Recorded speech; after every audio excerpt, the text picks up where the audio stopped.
안녕하세요 여러분, 혜지다입니다. 오늘은 제가 수업 듣기 전후 어떤 것들을 하는지 그 과정에 대해서 한번 보여드릴게요. 먼저 저는 소리잡아 아카데미 내 스쿨 라이브 수업을 듣고 있고요. 주 2회 이렇게 수업을 듣고 있습니다. 그럼 바로 한번 가볼게요.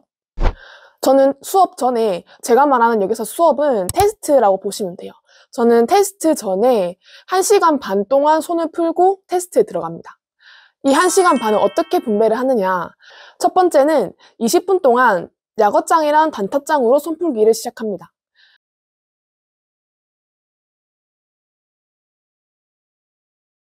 그 다음에는 사설치기로 20분 동안 손풀기를 합니다. 저는 사설치기 할 때 여러 가지 사이트를 참고를 하는데 한 80% 정도는 네이버 오피니언을 참고해서 연습을 하고 있어요. 사설치기까지 한 40분 동안 손풀기를 했으면 그 다음에는 논설 연습을 시작합니다. 논설은 한 20분에서 25분 정도? 한 2개 정도 보고요. 논설문 2개까지 했으면 손이 거의 다 풀렸을 거예요. 그러면 나머지 시간 동안 수업 듣기 전까지 연설문을 합니다. 연설문 해봤자 한 2개에서 3개 정도 하면은 딱 시간이 맞더라고요. 여기까지가 제가 테스트 보기 전에 하는 것들이고요. 자, 이렇게 수업을 시작하고 테스트까지 봅니다. 새해부터 인상된 최저임금이 적용되면서 논란이 확산되고 있다. 아동수당 도입 좋다. 그러나 10만 원의 아동수당이 출산율 제고에 효과가... 자, 이 영상에서 중요한 것은 제가 어떤 루틴으로 어떤 방법으로 손을 풀고 수업을 듣냐, 이게 중요한 게 아니라 본인만의 손풀기 루틴이 있어야 된다는 걸 좀 강조드리고 싶어요. 수업을 들으면서 많은 학생들이 선생님한테 물었던 질문이 이거였어요. 손풀기를 어느 정도 해야 될지 모르겠어요. 저도 똑같은 질문 했었거든요.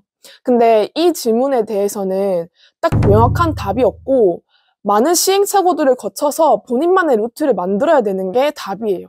근데 테스트 전에 본인만의 손풀기 루틴이 왜 중요하냐? 바로 속기사 시험 당일을 대비하기 위해서예요. 만약에 본인이 적당한 손풀기 시간과 그 루틴을 모른다면 오히려 시험 당일날 욕심부려서 2~3시간 손풀기 하다가 막상 시험 칠 때는 집중력 떨어지고 손에 힘도 풀려가지고 본인의 실력을 100% 발휘하지 못하고 아쉬운 상태로 시험을 마무리할 수가 있기 때문입니다. 그래서 저도 여러 가지 시행착오를 반복해서 얻어낸 게 앞에서 소개시켜드린 공부 루틴이었어요. 저는 딱 그 루틴으로 1시간 30분 공부를 하면 수업 테스트 볼 때 가장 좋은 컨디션에서 시험을 볼 수 있는 것 같았어요.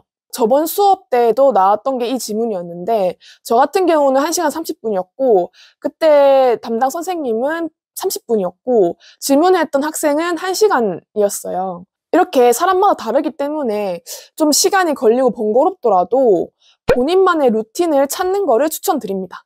어찌 보면은 소리잡아 아카데미 화상 강의가 시험을 대비하는 작은 테스트라고 볼 수 있잖아요. 그래서 시험 보기 전에 여러 가지 것들을 시도해 볼 수 있어요. 부담 없이. 확실히 내가 혼자 공부하는 거랑 수업을 듣는 거랑 그 긴장도의 차이가 엄청 커요. 저는 아까 말했듯이 한 5~6개월 수업을 듣고 있지만 매번 테스트 볼 때마다 진짜 손이 발발발 떨릴 정도로 긴장을 하는 스타일이거든요. 이렇게 긴장을 하면 확실히 정확도에 영향이 미치더라고요. 그래서 저는 매번 좀 긴장을 어떻게 풀 수 있는지, 조금 더 어떻게 좋은 컨디션에서 칠 수 있는지 계속 연습을 하고 있어요. 만약에 수업을 듣고 있지 않는 분이라면 지인이나 가족의 도움을 받는 걸 추천드려요. 이게 수업을 듣고 있지 않아도 옆에서 누가 보고 있다는 것만으로도 좀 긴장감이 올라서 막 손이 조금 떨리는 현상이 일어나더라고요. 그래서 수업을 듣고 있지 않으신 분들은 이런 방법을 이용해 보시는 거를 추천드립니다. 자, 여기까지. 제가 수업 전에 어떤 방법과 어떤 루틴으로 손풀기를 하고 테스트를 보는지, 그리고 본인만의 손풀기 루틴이 왜 중요한지까지 설명을 드렸습니다. 중요한 건 오늘 영상에서 나왔던 방법들은 저만의 루틴이기 때문에 그냥 참고만 해주셨으면 좋겠습니다. 그러면 오늘 영상도 봐주셔서 감사합니다. 안녕.